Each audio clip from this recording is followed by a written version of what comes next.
មកនេះមើលឡែនกับทีมลงระหว่างนะโอเคเวลาวอร์มอัพกับทีมนะบ๊ายบายทุกคนผมโอนแล้วก็จงรถคนใต้เกาะตอนเห็นสาวตะบองหมู่ท่าคลายรถอดบาน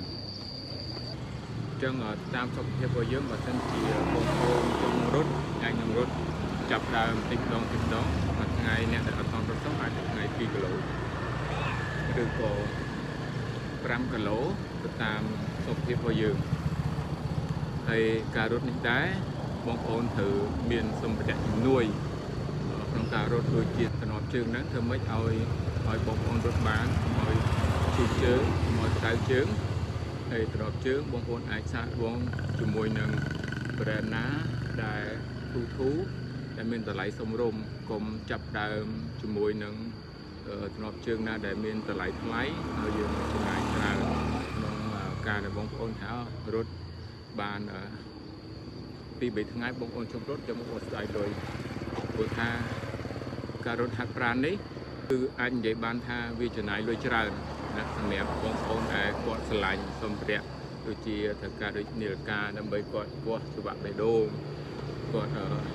ឆែកមើលល្បឿនក្នុងការរត់បងប្អូនអាចសាកល្បងរត់បានរត់គឺ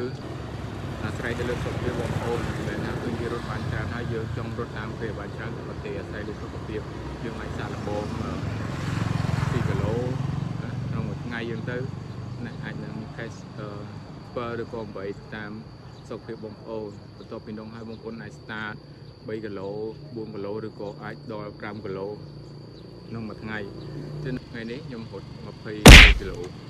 ពេលព្រឹកហើយយើង start មក5 កន្លងមុននឹងរត់បងប្អូនត្រូវតែមាន warm up កម្ដៅសាច់ដុំតិចទៅមុននឹងបងប្អូនរត់ហើយរបៀប warm up បងប្អូនអាចឆែកមើល YouTube បានបងប្អូនយើងគាត់ចែកតែច្រើនមែនទែន